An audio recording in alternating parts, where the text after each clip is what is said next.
नमस्कार, आप देख रहे हैं यूनिक वॉइस न्यूज और मैं हूं सुरेंद्र शर्मा। 18 सितंबर को यानी 2 दिन के बाद जम्मू कश्मीर में विधानसभा चुनाव हैं और पहले चरण का जो है वो मतदान है। और इस चुनावी माहौल में जम्मू कश्मीर में किस तरह का सियासी माहौल बना हुआ है और खास तौर पर अगर हम बात करें जम्मू कश्मीर के पहले चरण के मतदान को लेकर क्या कुछ तस्वीर बनती हुई दिखाई दे रही है, उसको लेकर हम आपको पूरी जानकारी जो है वो दे रहे हैं। जम्मू कश्मीर में विधानसभा चुनाव जो है वो आप जानते हैं कि 10 साल बाद चुनाव हो रहा है। पिछला चुनाव जो है 2014 में हुआ था और 10 साल से जम्मू कश्मीर के लोग और सियासी दल इस इंतजार में थे कि जम्मू कश्मीर में कब विधानसभा चुनाव होगा। सियासी दल इस इंतजार में थे कि जहां यहाँ पे जो है वो डेमोक्रेसी प्रिवेल करे। और एक लंबे इंतजार के बाद जम्मू कश्मीर के लोग जहां एक तरफ चुनाव को लेकर और अपनी चुनी हुई सरकार बनाने को लेकर उत्साहित हैं, और वहीं राजनीतिक दलों का उत्साह भी देखते ही बन रहा है।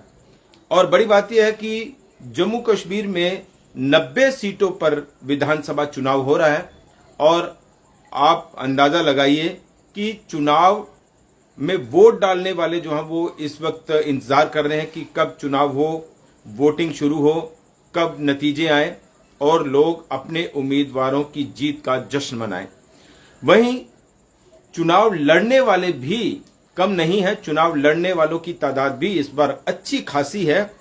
वो इसलिए कि 90 विधानसभा सीटें हैं जम्मू कश्मीर की और 90 विधानसभा सीटों पर आप अंदाजा लगाइए कि 900 उम्मीदवार जो है वो चुनाव मैदान में है। 909 यानी एवरेज अगर हम विधानसभा सीटों की निकालें तो लगभग एवरेज जो है वो हर एक कॉन्स्टिट्यूंसी पे 10 उम्मीदवार चुनाव मैदान में हैं।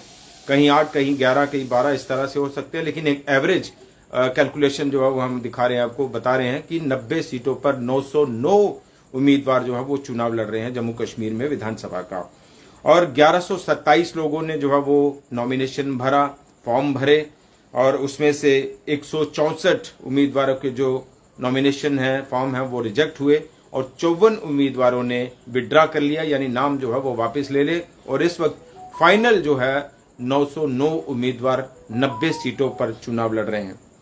राजनीतिक दलों को आप जानते हैं, कांग्रेस हो, नेशनल कॉन्फ्रेंस हो, पीडीपी हो, आम आदमी पार्टी हो, भारतीय जनता पार्टी हो, अवामी इत्तेहाद पार्टी हो, जो अभी अभी बड़ा हल्ला गुल्ला कर रही है जम्मू कश्मीर की सियासत में। खासतौर पर कश्मीर में हम देख रहे हैं कि जिस तरह से मीडिया भी एक हवा बनाने की कोशिश कर रहा है, तो ये क्या कुछ उससे चुनाव में फर्क पड़ेगा वो अलग बात है। लेकिन ये एक प्रीव्यू हम बता रहे हैं। और पहले चरण का जो है वो मतदान 18 सितंबर को है।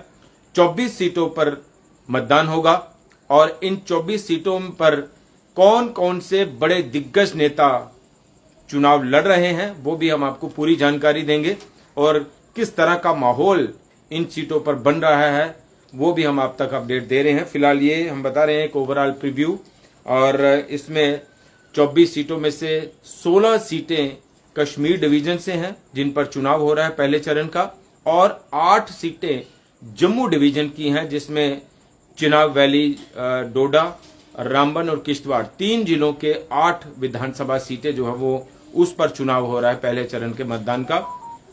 और इसमें अब आपको बताएं कि 16 सीटों में से जो है वो कौन कौन से डिस्ट्रिक्ट्स कश्मीर से फॉल कर रहे हैं। अनंतनाग, कुलगाम, शोपियान और पुलवामा, ये 4 जिले हैं जिसमें 16 सीटों पर जो है वो पहले चरण का मतदान हो रहा है। और डोडा, रामबन और किश्तवाड़ 3 जिले हैं जम्मू डिवीजन के जिसमें से 8 विधानसभा सीटों पर चुनाव हो रहे हैं। और इन 8 विधानसभा सीटों में इंद्रवाल, पाडर, नागसेनी, भद्रवा, डोडा, डोडा वेस्ट और इसके साथ साथ ही रामबन, बनिहाल और किश्तवाड़, इन 8 सीटों पर जो है वो मतदान होगा 18 सितंबर को। आप देख रहे हैं आज भी भारतीय जनता पार्टी लगातार जो है वो इस चिनाब वैली रीजन की 8 सीटों पर बड़ा जोर लगा रही है, दम लगा रही है। डोडा में बीते दिन प्रधानमंत्री नरेंद्र मोदी की रैली थी। गृह मंत्री अमित शाह की आज सिलसिलेवार तरीके से ताबड़तोड़ 3 रैलियां जो है वो इसी रीजन में हुई हैं और 8 विधानसभा सीटों पर जो है वो वोट मांगा जा रहा है। और भारतीय जनता पार्टी के तमाम दिग्गज नेता जो है वो पार्टी के पक्ष में हवा बनाने के लिए इस वक्त जो है वो पूरे जम्मू कश्मीर में डेरा डाले हुए हैं। 19 तारीख को कटरा में भी बताया जा रहा है कि प्रधानमंत्री की जो है वो रैली है। तो ये अब हम आपको बताएं कि कितना एलिजिबल वोटर है जो इन सीटों पर यानी पहले चरण की 24 सीटों पर मतदान करेगा। लगभग 23,27,000 वोटर एलिजिबल वोटर है जो वोट डालेगा इन सीटों पर और अपने उम्मीदवारों की जीत तय करेगा। और इसमें जो बड़े बड़े दिग्गज हैं इस चुनाव मैदान में, कई ऐसे नेता हैं जो कई बार मंत्री रहे हैं, कई बार विधायक रहे हैं और तमाम पार्टियों से, भारतीय जनता पार्टी भी, कांग्रेस, नेशनल कॉन्फ्रेंस का अलायंस आप जानते हैं इस वक्त जो है वो जम्मू कश्मीर में वजूद में है। और तमाम जो बड़े चेहरे हैं वो हम आपको बताएं जो पहले चरण के मतदान में जिनके लिए वोटिंग होगी, जो इस इलेक्शन में खड़े हुए हैं पहले चरण में। इसमें शगुन परिहार जो है वो परिहार बंधुओं का जो केस है, एपिसोड है, वो आपने देखा कि परिहार बंधुओं की किस तरह से आतंकियों ने हत्या की। बीते दिन प्रधानमंत्री नरेंद्र मोदी ने भी खास तौर पर जिक्र किया और शगुन परिहार को एक तरह से आशीर्वाद देते हुए और लोगों से जन समर्थन मांगते हुए प्रधानमंत्री ने कहा कि शगुन परिहार की जीत आतंकवाद की हार होगी। और हमें लगता है ये एक बहुत बड़ा बयान है प्रधानमंत्री का और एक बहुत बड़ा संकेत भी है।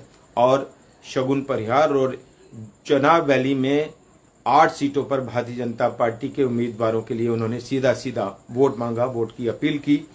और इसके साथ ही सज्जाद अहमद किचलू वो भी चुनाव मैदान में है, कई बार जो है वो विधायक रहे हैं, मंत्री भी रहे हैं नेशनल कॉन्फ्रेंस से।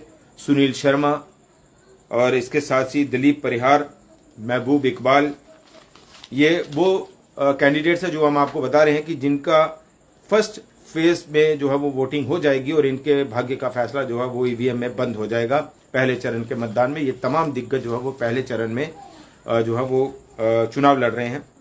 इसके साथ ही खालिद नजीब सोहरावर्दी, शक्ति परिहार, वकार रसूल वानी कांग्रेस के स्टेट प्रेसिडेंट रहे हैं, मंत्री भी रहे हैं कांग्रेस के टुप-कोटे से, विधायक भी रहे हैं।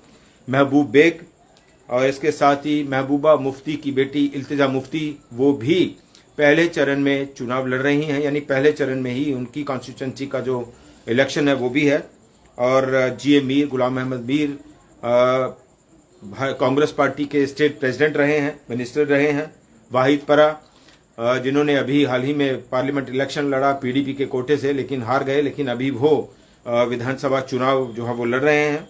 सकीना इट्टू नेशनल कॉन्फ्रेंस से बड़ी सीनियर नेता रही हैं, मिनिस्टर रही हैं नेशनल कॉन्फ्रेंस से। पीरजादा मोहम्मद सईद ये भी कांग्रेस के बड़े सीनियर दिग्गज नेता रहे हैं और कांग्रेस के स्टेट प्रेसिडेंट जो है वो भी रहे हैं। और इसके साथ ही अब्दुल रहमान वीरी, ये तमाम वो बड़े बड़े दिग्गज नेता हैं, बड़े बड़े दिग्गज चेहरे हैं जो पहले चरण में जिनकी कॉन्स्टिट्यूंसीज में जो है वो इलेक्शन हो रहे हैं। और ये तमाम जो नेता हैं ये चुनाव लड़ रहे हैं और देखना होगा कि 18 सितंबर को इनमें से कितने लोग जो है वो जीत पाते हैं। और करीब करीब 909, जैसा हमने बताया कि एवरेज कॉन्स्टिट्यूंसी कैंडिडेट जो है वो 10 के आसपास जो है वो पर कॉन्स्टिट्यूंसी एवरेज कैंडिडेट जो है वो खड़े हैं। और 909 अपने आप में बहुत बड़ा आंकड़ा है कि 90 सीटों पर अगर 909 उम्मीदवार चुनाव लड़ रहे हैं। और बड़ी बात यह है कि इस बार तमाम राजनीतिक दलों की, चाहे वो नेशनल कॉन्फ्रेंस हो, कांग्रेस हो, पीडीपी हो या भारतीय जनता पार्टी हो, उनकी नज़र इस वक्त आज़ाद उम्मीदवारों पर बहुत है। और बहुत सारी जो इनर पार्टी तौर पर जो मैनेजमेंट होती है, यानी पार्टी के अंदरूनी तौर पर जो मैनेजमेंट चलाने वाले करने वाले जो लोग होते हैं, वो इस वक्त आज़ाद उम्मीदवारों के पूरी तरह से संपर्क में है और उनसे संपर्क बनाने की कोशिश कर रहे हैं। क्योंकि जम्मू कश्मीर में इस बार अच्छी खासी तादाद जो है वो आज़ाद उम्मीदवारों की है। और जो राजनीतिक विश्लेषक हैं, जो राजनीति के जानकार हैं, जो एनालिस्ट हैं, वो ये मान रहे हैं कि इस बार के विधानसभा चुनाव में एक अच्छा खासा आंकड़ा आज़ाद उम्मीदवारों का जीत कर आने वाला है। और बहुत हद तक जम्मू कश्मीर की सरकार बनाने में आज़ाद उम्मीदवारों का एक बहुत बड़ा रोल रहेगा, आज़ाद उम्मीदवारों की एक बहुत बड़ी भूमिका रहेगी। चूंकि कांग्रेस और नेशनल कॉन्फ्रेंस के बीच गठबंधन है और अगर ये गठबंधन सरकार बनाने के आंकड़े से थोड़ा दूर रहता है, थोड़ा बहुत आंकड़ा कम होता है, तो फिर आज़ाद उम्मीदवारों का एक बहुत बड़ा रोल होगा। भारतीय जनता पार्टी जिस तरह से 50+ के नारे पर चल रही है, क्या वो इस मिशन को 50+ को पूरा कर पाती है या फिर कितना आंकड़ा रहता है, और उसके मुताबिक आज़ाद उम्मीदवारों की भूमिका बहुत मायने रखती है। तो इसलिए इस बार जम्मू कश्मीर के विधानसभा चुनाव में बहुत बड़ी तादाद में आज़ाद उम्मीदवार भी लड़ रहे हैं, और इसके साथ साथ ही सरकार बनाने में आज़ाद उम्मीदवारों की भी एक बहुत बड़ी भूमिका रहने वाली है। और उसी के मद्देनज़र तमाम राजनीतिक दल इस वक्त आज़ाद उम्मीदवारों को अपने खेमे में मिलाने के लिए या अपने तरफ लाने के लिए या अपने पाले में लाने के लिए जो है वो कोशिशें शुरू कर चुके हैं। तो ये इस वक्त जम्मू कश्मीर के सियासी माहौल की तस्वीर है। और बड़ी बात यह है कि पहले चरण के मतदान का लेखा जोखा हमने आप तक पहुंचाया है। कितनी सीटों पर मतदान हो रहा है, कितना एलिजिबल वोटर है, और कौन कौन से जो दिग्गज नेता हैं वो पहले चरण के मतदान के तहत ही कैंडिडेट हैं, यानी अपनी अपनी सीटों पर चुनाव लड़ रहे हैं। 18 सितंबर को पहले चरण का मतदान होगा और इन तमाम दिग्गजों के साथ साथ अन्य उम्मीदवारों और आज़ाद उम्मीदवारों के भाग्य का फैसला भी ईवीएम में बंद हो जाएगा। तो लगातार हमारी टीम, यूनिक वॉइस न्यूज़ की टीम आप तक इलेक्शन से जुड़े हुए जो अपडेट्स हैं वो पहुंचा रही है, और आगे भी हम इसी तरह से तमाम अपडेट्स लेकर आपके सामने हाजिर होते रहेंगे। फिलहाल इतना ही। देखते रहिए यूनिक वॉइस न्यूज़। नमस्कार।